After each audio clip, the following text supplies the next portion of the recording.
Hey guys, Pete Ramsey here again with Kelley McKay on our next podcast. How's everybody doing today? Hope you guys are safe out there, keeping those vehicles between the ditches. Kelley, what's going on, bro? Not much, man. How are you doing? Just the excitement. Dude, what has got you down today? I noticed that you're really quiet. Are you okay? Yeah. Oh yeah, I'm good. I just had a tooth removed, and so this is the second day after the tooth removal, and I'm still in quite a bit of pain from it. Okay. Still feels like somebody kicked me in the face with a Yeah. steel toe. So Been there, done that. I think we love our dentists, don't we? Aren't they great?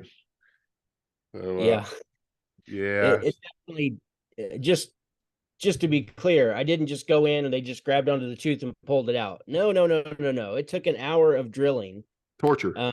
It did not move. The tooth never moved. They had to drill the entire thing out. I think he probably used 40 different tools on me, and I'm not exaggerating.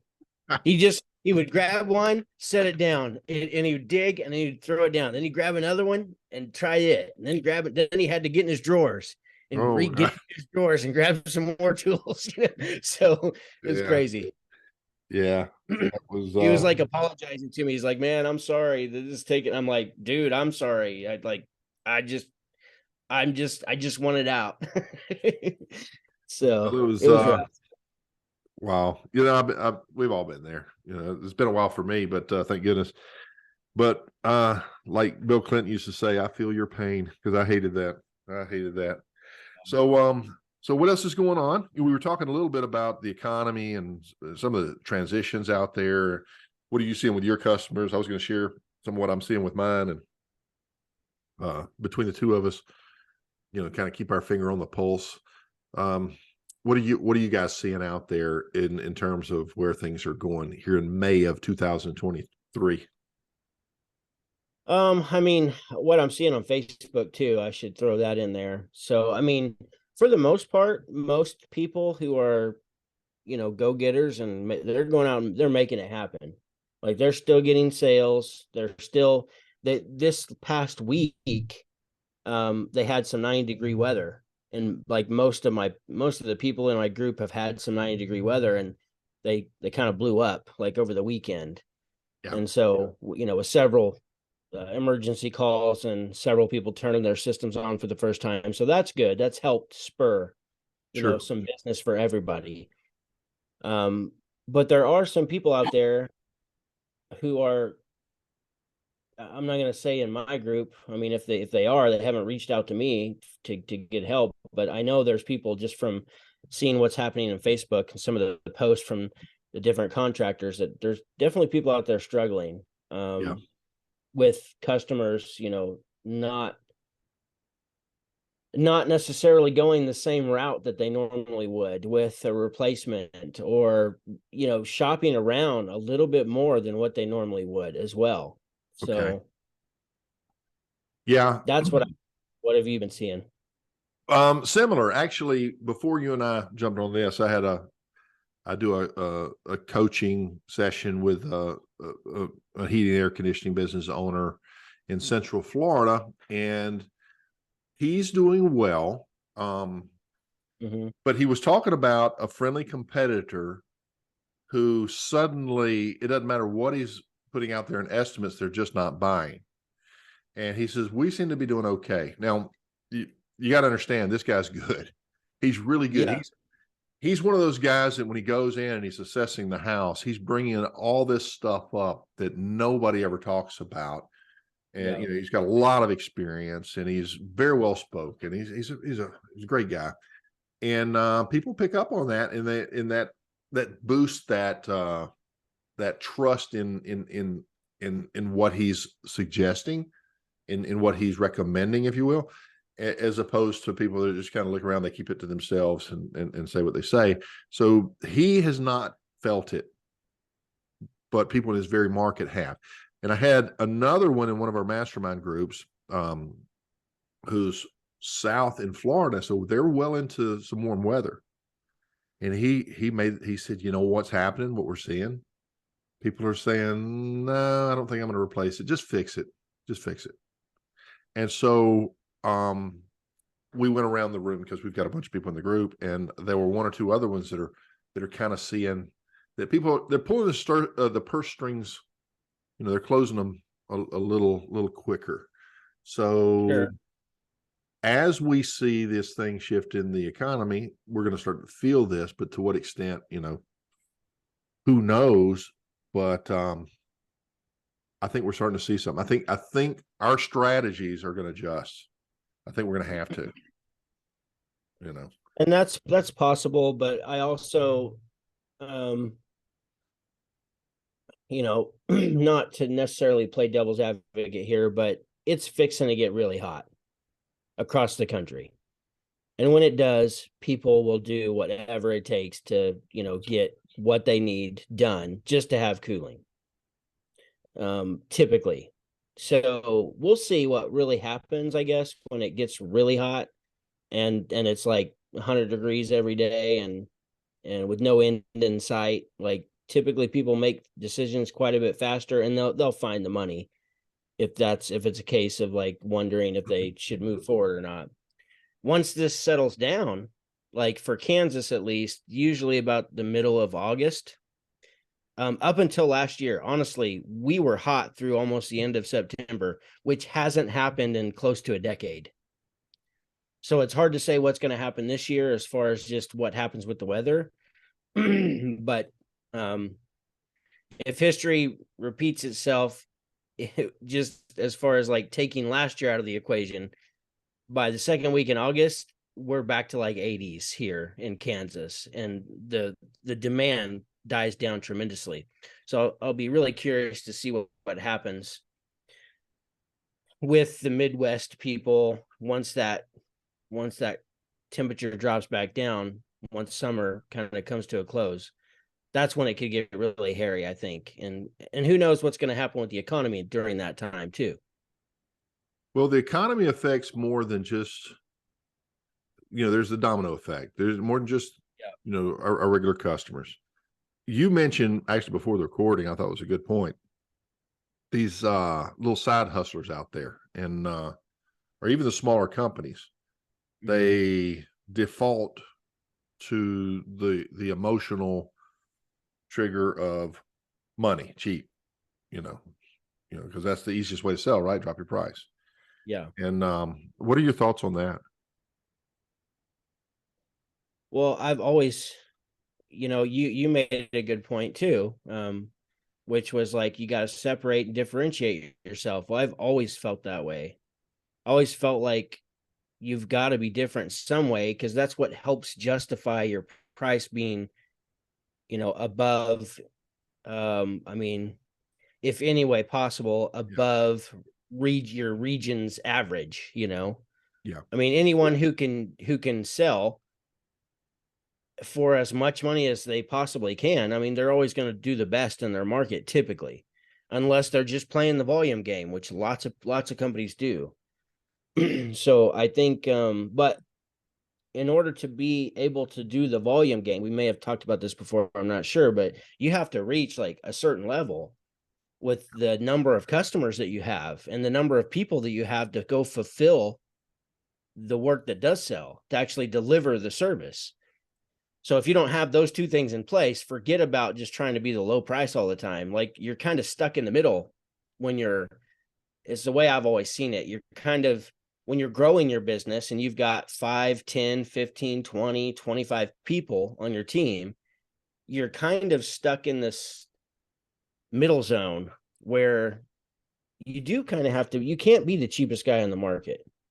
Like you have to be, there better be something special about you, in my opinion, and you're going to have to charge more than some of your competitors.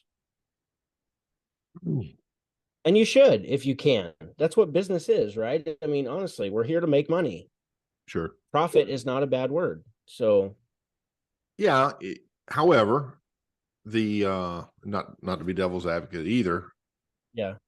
But this, I know this, and I know that your students and your groups know this, and mine certainly do as well. We talk about this all the time.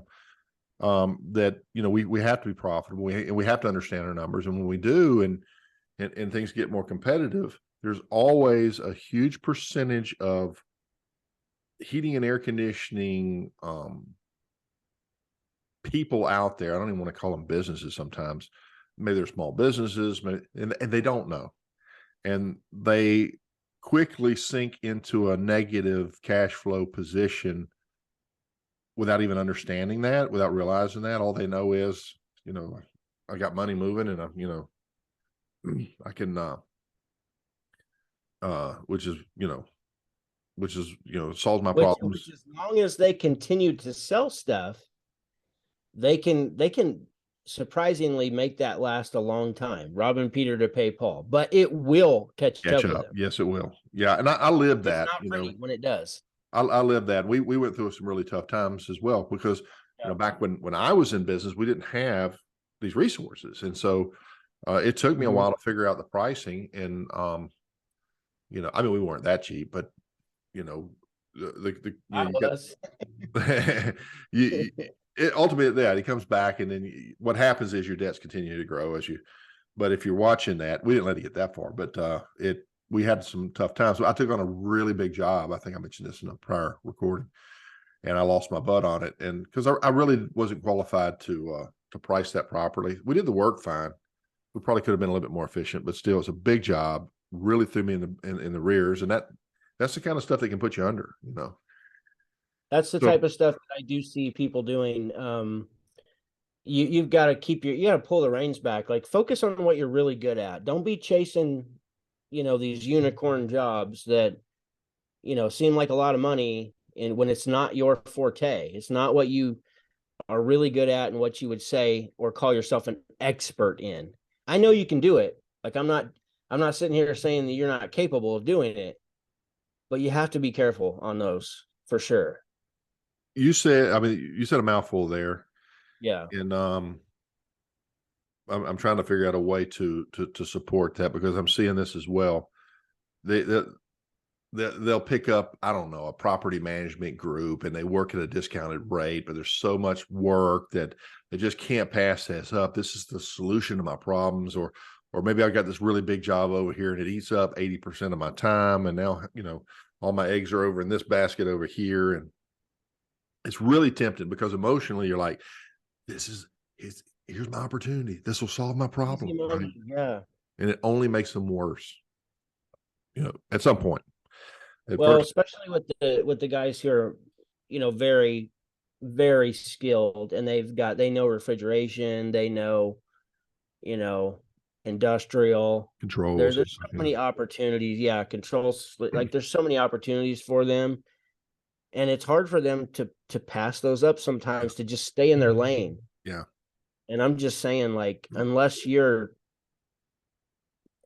for the most part, stay in your lane. That's what I would say and recommend. Yeah. I mean, you can use them transitionally. So yeah, my story, when I had started my business, I had no customers. And so utilizing my, I was licensed refrigeration in my state, because it was separate, the heating and air conditioning as well. So I would do convenience stores at first, walk-in coolers, reach-ins, ice machines, and little fractional horsepower stuff all over the place. But ultimately that led into grocery stores. And if you're a technician, it's such a turn on. You go in there, you go back in the mechanical room, there's these racks of compressors and these big control systems, and they've got all these additional controls in there, because they'll take a single compressor and they'll run very, different, using something called EPRs, different evaporators, with different temperatures, all on the same, circuit, which you're like, because it's exciting. And so I was in the same thing, and I got in there, but because it was a national grocery store, they had some maintenance people on staff that would take care of most of their stuff during the day. And so Pete got called in the evenings and weekends a lot. Yeah. And then there was a pre-negotiated rate, and it wasn't as good. I could only mark stuff up so much, but sometimes I'd have a huge leak, and so I'd get those big old cylinders, and I get so much per pound markup, and so it was really good money. But a lot of times I'm out there, it's just for, if I remember right, this is going to be laughable by today's rates. I think it was $35 an hour back then, but the going rate was probably about 60, 50 or 60 for, service. And, but yeah, it was a good ride. It was fun. It was prestige. I take care of this grocery chain, Right. chain. So status. Right. But you know what happened? I started to grow, and Yeah. I could not find any employees that I could send out there and turn loose. And so I had to do all the refrigeration. So I started focusing more on stuff that were with it, like you said, knowing what you need to focus on. And I was forced into that by the limitations of my technicians, And so, we made the adjustment, and it was painful. But yeah, excellent point, Kelley. But if that was a common thread as far as like not having people who know how to do the refrigeration side, then you're always going to be fighting the battle of like not having people to go do the refrigeration side. So it's like if you can just double down in replacements, I mean, you can make 10 times the money. I guarantee it in residential replacements, as long as you have the leads and you're converting those leads, and you're doing a great job there. So it's like, how can we just get better and better at this so we can stop chasing these other things that we're not even though, like you said, it's sexy to be able to go in and fix that, but Well, it might not, it'd be harder to scale that. And and I would just add that I've talked to a couple of people who do like great big chain supermarkets and stuff, and most of them want to get out of it because they're on some special rate with them. They just don't make the kind of money they need to make. Not all of them. I'm not going to speak for everybody. It's just the people I've talked to. So I think I called it EPR and ERV. It's been so long. Evaporator pressure regulator, like you have the compressor pressure regulator. It just dawned on me. For you tech geeks out there, I don't know it. well, there's probably somebody out there listening saying, "Well, Pete got that one wrong." I roll this stuff off, and it's all starting to run to get. When you get guys don't get old, it starts to it starts to get cloudy up there.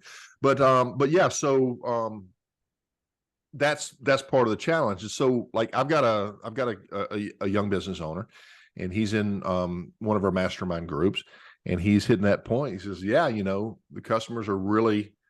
They're calling on us more and more, people who want high quality type work, this type work. And basically I think he's kind of specializing in the Mitsubishi ductless systems, and he's really good. Yeah. And so he's getting a lot of like, custom homes and things like this. However, he's having a hard time, just like I did, getting some people that can go out there and allow him to focus on other things completely. He's just got to constantly have his hand in there. And, I don't know if we can get around that. I think we have to do a better job at training. We have to hire better people. Some people just will never go beyond a certain level.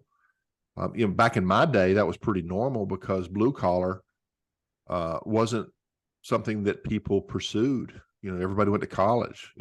That's beneath me. I'm not. And I fell into it. I think I told you I joined the Army and they trained me on heating and air conditioning, and I said I'll do that for a while because I was going to come in and run my father and my grandfather's printing business, and they were commercial artists, and I grew up on that stuff, and so. But long story short, that didn't work out, and I stayed in heating and air, and ended up starting a business, just like you did. Not that it was beneath me, because I loved it, but it was just we were socially programmed that to look down. You were talking about Facebook. I remember somebody put a post on there that the mommy said to the little boy or little girl, you need to go to school or you're going to end up working like this guy, this young man. And he's he's talking to the camera, and he was so upset, and he's drying his tears with the $100 bills that the lady paid him. You know, Yeah. basically throwing that back because it's BS. Yeah.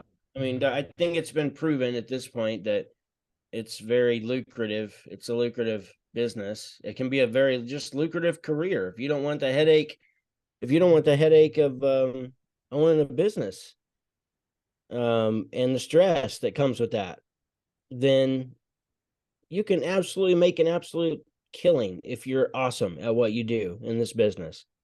Any part of the business, pretty much. I mean, you just be a service tech. You can just do sales. You can just do installation.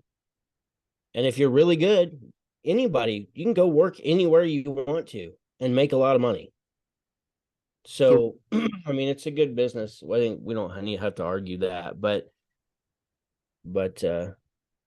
there's a lot of people out there, like you were saying earlier, that only created a job for themselves. They don't own a business. They own a job. Yep. It's a really crappy job. And they think it's their customers. They don't know where their next meal is going to come from, and they're scared. And so it's going to get tougher. It's going to get tougher. I had a conversation, Kelley, with another a new member to our groups, and he was talking about he's trying to hire some talent, and that I knew about this about service. Service technicians are asking for more and more because, they're getting some really nice, pay dangled in front of them to come to work over here. And there's probably only 25% of them deserve that kind of pay. That's a whole other conversation here. I agree. Yeah. But the point is that people are throwing money at the technicians. Well, now even on installation, we're seeing that these installers are saying, I'll work for you, but I want a flat rate of, and it's just a ridiculous number. I mean, ridiculous. Yeah. And so here's this business owner, and he's got employees wanting more and more money from the inside. And then he's got his customers wanting to pay less and less money from the outside. And so here he is getting squeezed in the middle. And if I could paint a picture of what this future might look like, that might be the primary elements. The economy's going doing what it's doing. People are pulling back. They not wanting to spend as much. Technicians are wanting more pay. They want better benefits. They need a better reason to stay. And so what does this mean? One of two things will happen. Either, for one, either people will get lean, which I think there'll be a lot of that happening. I do too. Yeah. Get lean and efficient. And those few people on the team that rock can stay and make that kind of money and earn it and deserve it. And everything will be good on that team. And they'll probably find that half the people they have on their team, they didn't need anyways. Yeah. And then the other thing would be, some of those people will go running to the biggest competitor in town who does pay, because they either have the volume, and chances are it'll be the volume, because if it continues to happen, if it does happen where people, I think there's always going to be different tiers of clients. And so it kind of depends on what tier of client you serve. If you're up there serving, the affluent people in the community, then life's not going to change much for you. Because the affluent they have the money, they'll spend it. They're not worried about spending it. It's all the people below that are middle class, to lower middle class, like they're going to struggle, and they will be probably looking for the cheapest bid. I mean, if things get too tight, so if that happens, then you can either do a whole bunch of volume and give them that cheap price and try to make up your margins just in quantity, or, start marketing more to the affluent and taking more pay. Yeah. I think most, I see this a lot, and I know you're going to back me up on this. I think most heating and air conditioning business owners that I interact with, I shouldn't say most, that I'm dealing with on some level, they are symptom aware and they're not problem aware. And so they see what's happening, they don't understand the true problem. And instead of like what you do so well and sitting down and going through the numbers and getting all that dialed in and and and and making the proper adjustment, they have this they try to resolve the symptoms instead of that, and it just makes things worse. And so a lot of people are going to go out of business. But to your point, this is not a And plug. and Go real ahead. quick, I just didn't finish what we were talking about the technicians. Oh, I'm sorry. Go ahead. So Go ahead. when it comes to the technicians, like I think if it continues the way it is, like these people job hopping for $1 here, $2 there, or a sign-on bonus here and a sign-on bonus there, there's going to be a breaking point to that shit. Yeah. Eventually there will be a breaking point and that will end. And some people will get, a great deal of technicians, I think, who aren't worth their own salt will be put in their place, and they'll either move on to a different industry or they'll get their stuff together and start learning how to be a real technician. But there's a lot. I mean, a lot. I mean, we had, just in the short amount of time, I see a short amount of time, 14 years, we had over 52 people come and go from the company, possibly more.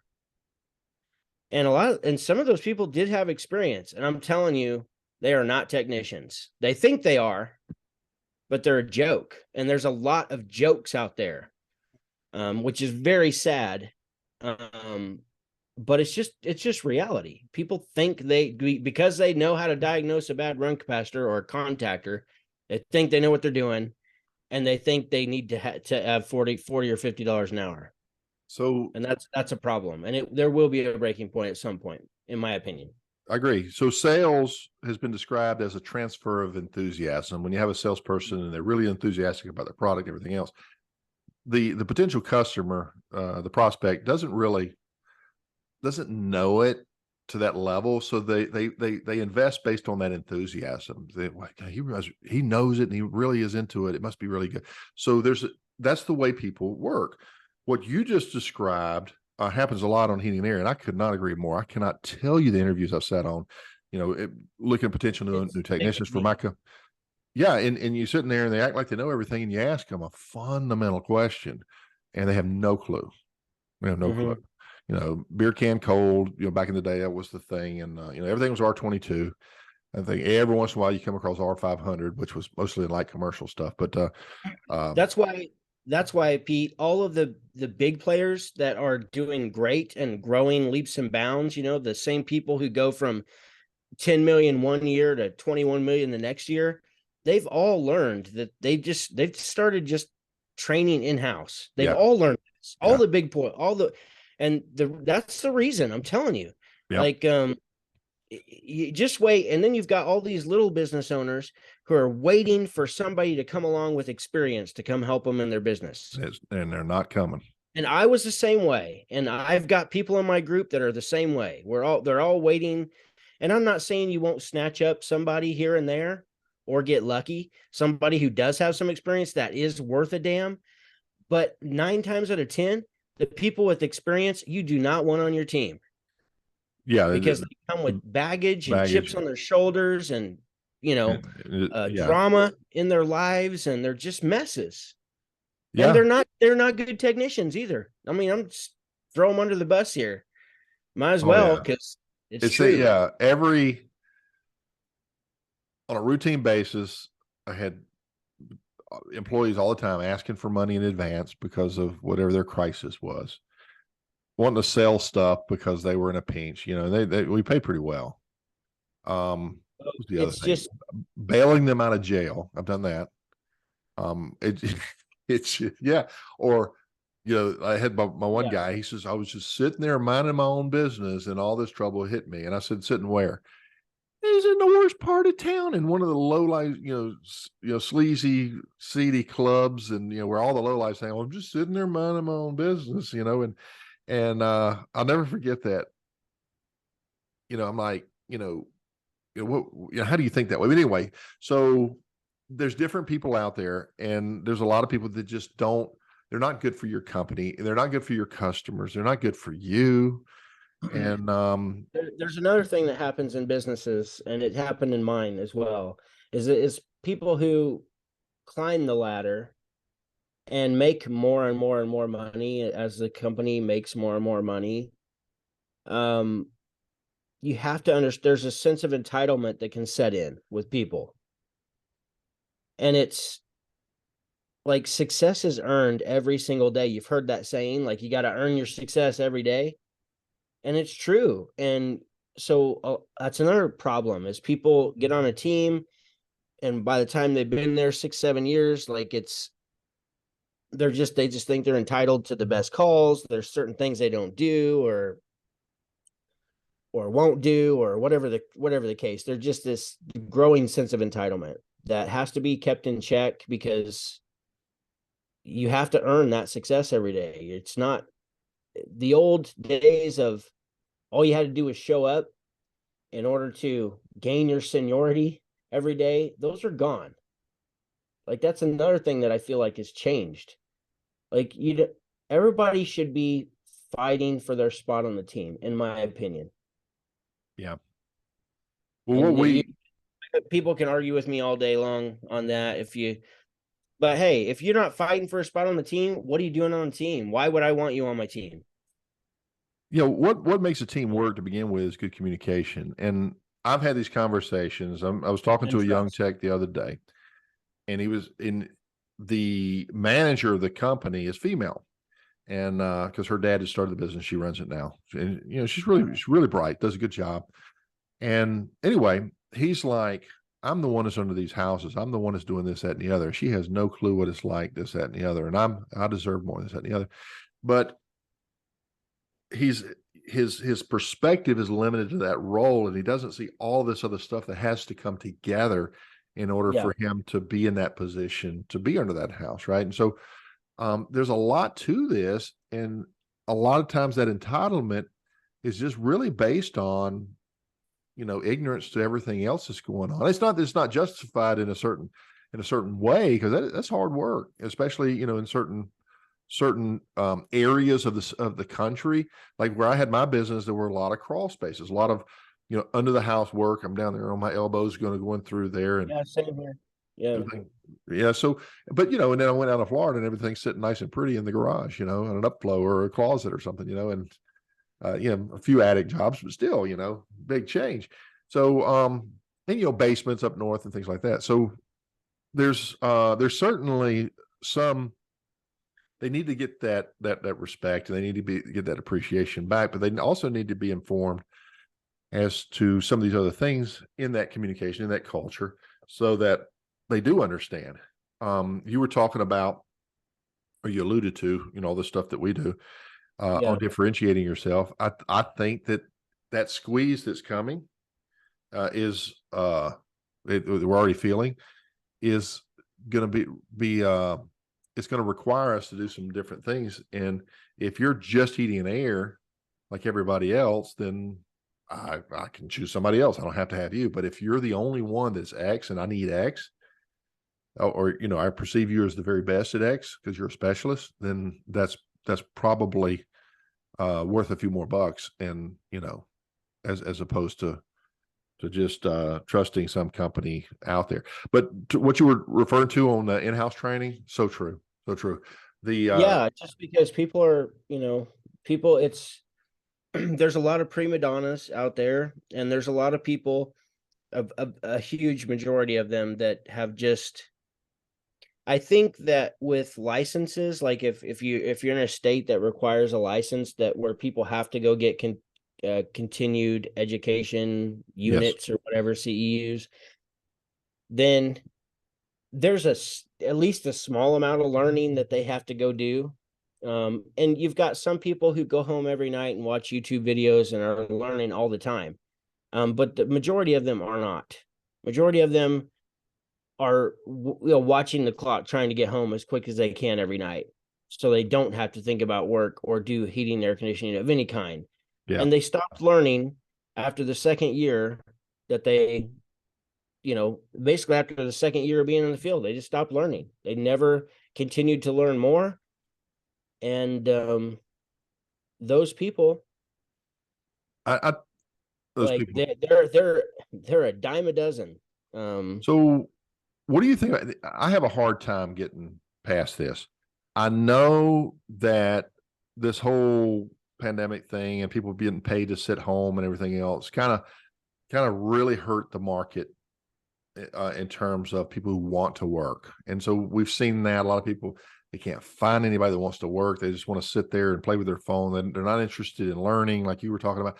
And so Yeah. that's become a big issue. But um, tough times, anything tough in life, you're not talking about that, whether it's weight training and diet. When you put yourself through difficulty, you come out stronger. As times get tougher, we're seeing not just the next generation grow up, we're seeing parallel industries go out. People are getting losing jobs and everything. So there's a lot of unemployment that's starting to creep in out there. Hopefully it won't get too bad, but what's going to happen is as these companies who train their own are recruiting, they're going to discover, hey, I can take somebody who's already, skilled in the automotive industry in mechanics or in the textile industry, like what we did back in the day, or something, even in systems, computer systems and stuff like that, and bring them over, and man, they're going to pick it up quickly. And so would you agree that while we're losing a certain segment to being lazy and they just don't want to work, whatever, there's going to be some hungry ones that are going to come in and snatch that stuff up? And I think the industry will actually improve in a certain way as these come in, because I mean, we're already seeing that. There's probably some people listening. Do you know of anybody personally that they're hiring, like ex mechanics or something like that and training them themselves? Oh, I would hope that all of my people would hire anybody like that who has a great attitude and has a track record and, can speak in complete sentences and doesn't have a drug problem, has a valid driver's license. Right, right, I right. mean, it's insane that, I mean, there's certain parts of the country, it's very slim pickings on even those people. So the Like even gap, just to have a valid driver's license, it's absolutely insane. it is, it is. So, so I would hope that anybody out there would pick somebody who's, yeah, and give them a chance if you have a spot, on the team. So it here you are sitting with your business. You really want somebody that you're going to train, but you don't want to invest because it's an investment. You won't return. You don't want to invest in whatever you called the incompetent types. You don't want to invest in that. You'd like to attract one of those people from outside of the industry, but they never even considered heating and air conditioning. So there's a gap between, there's this great need, for that type of people. And then there's these type of people, they're looking for an opportunity. They really don't know where to look. How do we get Yeah. their attention over to us, or do we, or is that just left up to the time and I don't know. I think it's circumstances? I mean, it's kind of like the whole reason like Angie's Leads or whatever it's called now. Angie's List, Angie's Leads, I think is what it's called. Like um Home Advisor, American Home Shield, Warranty, like all these different companies that are just middlemen. They're just flat out middlemen. They've done a better job of advertising, than the heating and air conditioning companies did. Like in these specific areas, which I don't know, made them more relevant, I guess, made people find them. So I think it just kind of boils down to we got to be advertising like almost all the time, in my opinion, like all the time. If you want to find people, like, for the last 2 years in my business, I had ads up. So there Just you are, because. you're up to your elbows in the work every day. But now Kelley says you understand marketing, advertising, and how to properly recruit these people over from other industries and put your message out there. How are you going to do all of this? Yeah. Right. So Yeah. obviously you're gonna have to, be of a certain size so that you can work on your business as opposed to in your business, like the was it E-Myth taught years ago. But and then the whole marketing thing needs to be part of your needs to be automated. I couldn't agree with you more about I, I hate to use this word because they've been very helpful, but there's a lot of parasites on the HVAC industry just sucking all of our profits off of us or what we could be making. Absolutely. Absolutely. Not that the services aren't needed, but some No, but it's dangerous territory for yeah, heating and air conditioning businesses because everybody wants a piece of what you have. yep, yep, And yeah. so it's, including me as a coach. But Well, the the thing about it is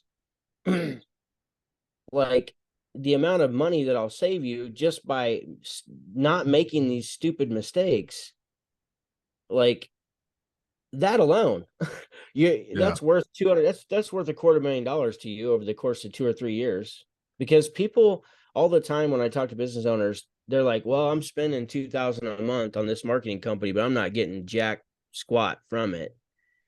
I'm like, but they wouldn't take that money and invest it into going to learn how to run their business yeah. It's because they just mindset. think they can fix it their own. I think it's part of the technician mentality is like, I can figure this out. I'm going to figure this out. I can do this, and just not wanting to ask for help. No, it's like, okay, so you're out there, you got a business running, and let's say that you had the ability to hire a technician um that was better than you, had more experience than you, could jump in, help you out for a day or two, not only catch you up but move you ahead, and then they go away, and if you need them again, they can come back. So that same strategy is what we're talking about on like what Kelley does on the business. You hire somebody that steps in there in your office, boom, boom, and no, we're going to do this, we're going to do that, and he knows better than you do because most of us, right? So because of his experience, and I do some of the same stuff that Kelley does, but that's really his forte. And like, or on the marketing, what you were talking about on the app, that's exactly what we do. We're nonstop advertising and marketing, but it's part of process, it's part of your identity, it's part of your messaging, it's part of what is it that makes you stand out from everybody else? What is it that visually um, stimulates these gut emotions that are like, wow, that's a better quality company. Of course, they're going to charge more. I can see they're more professional. They're more this or more that. That's Yeah. what that's about. So, but again, if you're problem unaware, then oh, my customers love me because of me. That you don't realize that all customers smile and love you, in that moment because there's a motivation for that. But if you look at yourself in the market, how you're perceived and what that reputation is, and by the way, your reputation is what people say about you when you're not in the room. What do they really say? You probably don't know. And you can control that if you take and implement these things. So you can literally, let's say you pay a guy $25 an hour, you're going to pay him $1,000 a week, and you're going to pay him whether he's productive or not for less than you would pay, hire a new hire to come in and just, suck your profits off. You could actually bring a pro in these areas for as long as you need them. And then they're, job done, they can move on and float, bring you up. So we are not parasites, my brother. I know you No. didn't mean it that way, but we are certainly a service offered to heating and air conditioning companies. It's an investment, not an expense. Put it that Yeah, way. yeah, Which yeah, is yeah. just like the technician, exactly like it's an investment. People look at, oh, this great technician, I can't afford that. Well, the great technician's going to make you money if you have the calls to give them. If they're a great technician There's a and you're return on that priced investment. right, Yeah, they're going to make you money, and they're Yeah, going to, hope build your reputation if they're great. People will say good things about them if they're great. People will leave him reviews or her reviews if they're great. That's all positive things coming back to your company. So it's not that you can't afford them. It's just that, Well, most of the time they're just too scared to do anything. yeah. Like So that's the time tough. the perfect technician comes along, and you really don't have a spot for them, you make a spot for that. You You make a got to spot. do it. Yeah, you got to. If Yeah. you haven't heard that said before, yeah, you got to. But Yeah. You don't pass up an opportunity. If it lands in your lap, you got to grab it. But part of being ready to, this is like part of luck, like creating your own luck, like every so often these opportunities will come, but you've got to be prepared to be able to take them. sure. And that's a good example, is if you get a great technician that walks in who has just had it with his other place that he works at, but he needs to make what he deserves, and you're not able to pay him, then you're not prepared, and you just have to be prepared for that so you can actually jump on those opportunities when they arise. Yeah, like on the sales side, you'll never sell anything you don't offer. You don't tell your customer about. So you'll never find these employees that you don't put yourself out there and let them know about you, right? So you got to put you got to make yourself visible. You got to make people aware. Yeah, But make people aware. Like on your website, you ought to have a place for people to apply, to reach out to you. You ought to be asking for referrals to ask your customers for referrals, man. yeah, Like they know people, and they already trust you and they like you because if they've been using you for a little bit, like ask them, who would you know that would be a good fit for our team? I've done that. I've recommended people just because they did right by me, and they literally ask if you know anybody else. And I found myself going out of my way, say, hey, if you need such and such, I gotta tell you, this person's pretty good. Yeah. And yeah, so asking is gonna, That's the multiply. thing, is people want to sit around and complain that they can't find any good people, but you ask them the question, what are you doing currently to find good people? And the answer is, oh, well, last week maybe I did a Facebook ad. Okay, what else? Yeah. Like, are you putting flyers up at the supply house? Are you talking to all the supply houses? Um, Yeah, we are you, tried all that. I mean, You heard that yeah, one? Oh, we tried all okay, that. well, that's the thing. Intensity is lacking, duration is Is lacking. lacking. So there has to be like, Rome wasn't built in a day, that old saying, right? Sure. Like anything great doesn't happen overnight. You can't just try a little bit. You've got to try hard, and you've got to try for a long period of time. And that includes finding people. That's why the big companies always have hiring on the side of every van. They're always hiring. Well, and a lot of those big companies have hiring or recruiting managers that's their entire job. Nice. Social media So that, managers. There's all these type of little things that are yeah. spinning off. Yeah. So does this mean, in your opinion, there's going to be a separation between the big guy and the little guy? Well, I think people who aren't on the right track, who aren't providing that service a level above and beyond, they're always going to struggle, but it could get worse. I'm not, I'm not like I don't watch the news. I don't pay attention to what's going on, but there's no question that inflation has put a damper on things. No Yeah. question at all. Yeah. I know just for us, our household groceries went from like 350 a week to like 550 a week. Well, that that can be tough, on a family of five. Yeah. We're definitely feeling it too. So it's Um, like we're a family of four.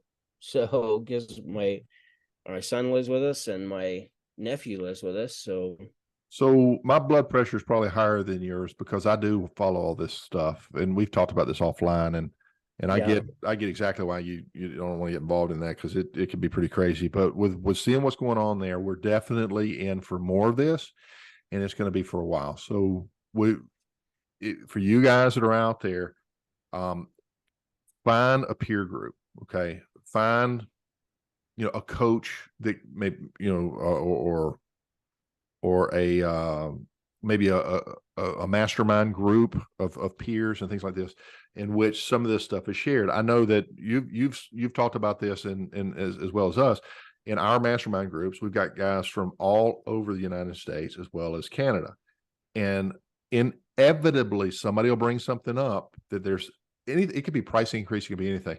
All of a sudden, everybody's feeling it. And that's been one of the big benefits is, as a member, just taking a few hours every month and meeting up with your guys and catching up, and it gets pretty social. It's kind of nice. You have somebody who knows the business, but they're not your competition. What happens is your awareness starts to go up, and you start to see trends before they ever come out, and you don't have to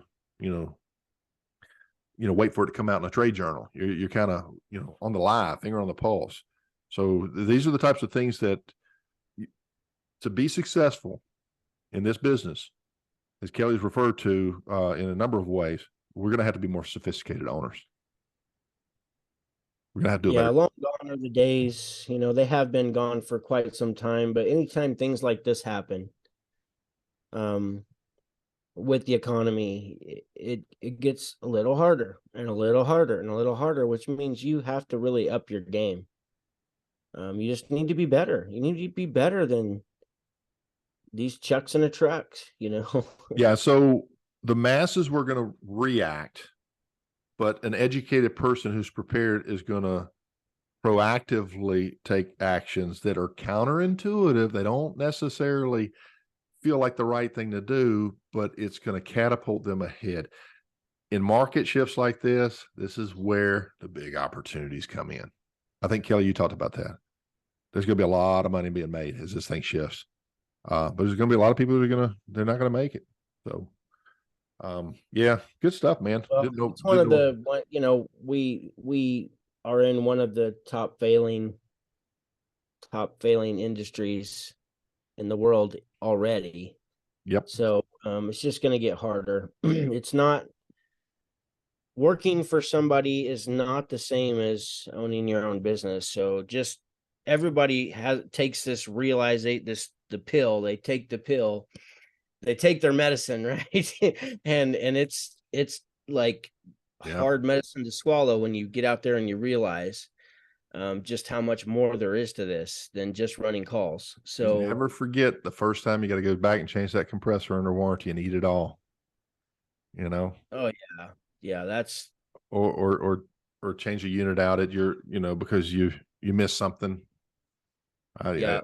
I remember my first when I switched from Train to Linux, I didn't do the product performance data calculation, and I was in a high humidity area, and so it didn't humidify quite as well. So I pulled a 2-ton out, put in a 2-ton back in, and it wouldn't carry. Yeah. I had to take care of it, right? Man, I had to replace the compressor once. It was a Carrier package unit. Those stupid the package units that have the coil on top. Oh yeah. That top discharge. Yeah, well, it's on top. The coil on top. Oh, you're talking about I know what you're talking about. Shelf, and then there's the burner section, the blower section, and then the compressor section. Yeah, I wouldn't have carried it, but I've seen them. Yeah, they're a newer style. I mean, they're newer than like back in the day when you were, I say newer. It's probably like 2000, like 2000, something like that. Yeah. Okay. So anyhow, I had to replace a compressor on one of those on a rental house. And the compressor was like, I want to say like just random, like 38,000 BTUs. Right. And it was it was rated as like a 3-ton, something to that nature. Okay. So I go get a new compressor, and I couldn't get an OEM that piped in the exact same way. So I had to get one slightly different, but it was like 36,000 BTUs. Oh, okay. Those 2000 BTUs completely ruined that unit. Just would not keep up after that. Wow. That little slight difference was like, obviously it was such on the verge of not being able to keep up at all Yeah. that once I lost those 2000 BTUs, I lost everything. So I wound up having to replace the whole unit.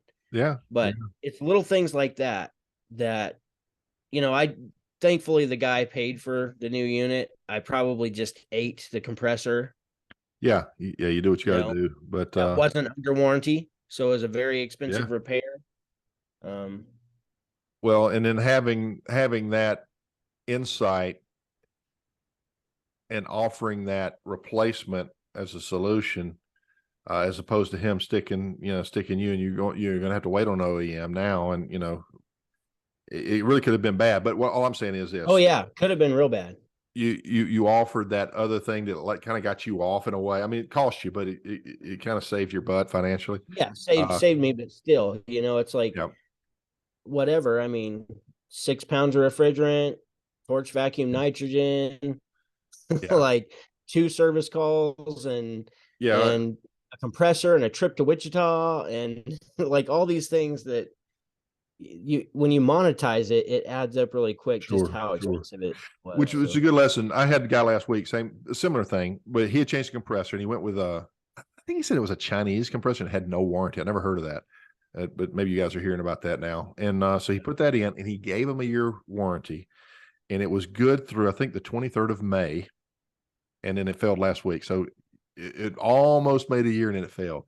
Well, he fortunately, when he put the 1 year, he didn't put it on the total. He put it only on the compressor. And so he said, I can get you another compressor. And you asked me, what the hell am I going to do? And, so we basically had that conversation, exactly what you did. Do we really want to, we've had the original compressor fail. Now we've had this one fail, it was grounded. I think the first one, they had to do a cleanup and everything else. Do we really want to put another compressor in here? Or is this, can I discount this towards, and let's get you a new system here?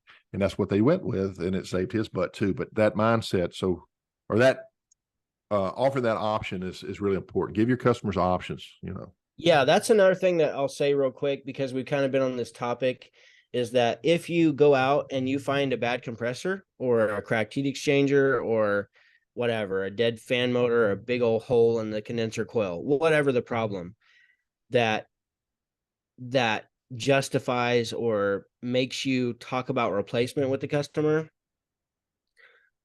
a lot of times we've been spoiled to where, oh, well, this thing needs to be replaced. The technician gets it in his mind, like, this thing needs to be replaced. It's got a dead compressor. It's 15 years old. It needs to be replaced. Well, I'm not going to disagree with that. Like, I 100% agree with that. But the last thing you want to do is give them a price to replace it. And if they choose not to replace it, don't walk away. Like, at least get the repair. Yeah. But just make sure you've got lots of disclaimers, write everything on there. Like, I am not guaranteeing anything else other than this particular part. If it fails, if we replace it and it's only going to be what the manufacturer gives us on the warranty, like, you've got to cover your butt on that in case there's future issues. Well, but I'm just saying, like, don't walk away from your repairs. No, and I just want to add to that, because customers have this mindset of it's working fine. And, you walk up on it. Well, it's been working fine until you touched it, and who knows what happened. In their mind, blowing hot air, blowing cold air is working fine, but it doesn't mean it's really working fine. Okay. So you come in and you say, look, it's not worth fixing. You want to go ahead and replace it. And they say no. And you don't get the replacement, and you don't offer the repair. You don't follow through with the repair. They'll call somebody else. Inevitably, they'll fix it, and you're going to get a negative review of, yeah, he was trying to sell me a new system, and this other guy came in and did this, and now it's working fine. And maybe it's not working fine. Maybe it was just customer too, which right when you add up what's it cost to acquire a customer? I mean, it's expensive. Oh yeah, very expensive. That's So why you can't afford to lose customers. It's more so than always going after brand new customers. There's also a good portion, some of your marketing dollars need to go towards retaining your current customers. Like spend money on the people who already know, like, and trust you. Yep. You know what I mean? Like spend money on them, like give them some cool stuff in the mail or something, like Yeah. instead of always searching for new customers. Like I agree. that's another huge problem. So I agree. I agree. Yeah. And that's for a lot of people. Well, what happens is, they're in customer acquisition mode for those first 5 years, and that's what they've learned, and they just kind of stay in that, and yeah, they've got all this potential with the customer base that they built, but they haven't taken some of those funds and allotted them back into marketing the existing customer base, and it costs them because it closes, the closing ratios and the success levels with new customers are not near what they are with your existing ones. The person who's most likely to buy from you is somebody who's already bought from you. That's the bottom line. So I always say a buyer is a buyer. right. Like that's a Dan Kennedy thing. Like people who have bought from you, like they're a buyer. They're Yep. a buyer. So you've got to offer them. How can you help them? Yep. And the customer's a customer. So Yeah. So amen, man. Good stuff. Good stuff. So I didn't check the time, but I think we're probably at the 1 hour mark there about. So hopefully we didn't bore too many people if we went over. So, Kelley with his toothache, you know how you can be. yeah, I'm kind of grumpy tonight. So Oh, you're good, man. You're my good. face hurts, man. Yeah. At least you didn't yell at me on the air like you did before we recorded, but Yeah, right. anyway, well, dude, it was awesome talking to you as always. So if you guys out there, hit the like, subscribe, and everything else. We've got 2 different podcasts playlists. There's one on Kelley's channel, there's one on mine. You can watch them both because he does other stuff, I do other stuff, and hopefully, give you something to listen to when you're out there running around. It is better than Netflix and just sitting around and making your mind go soft. Maybe we can actually add some value. But On the electronic income reduction machine. I hadn't heard that. That's pretty good. Electronic income reduction machine. So yeah, I think I married 1 or 2 of them. So anyway, you guys be safe out there. Keep between the ditches. On behalf of Kelley McKay, Pete Ramsey here. You guys, we'll see you on the next one.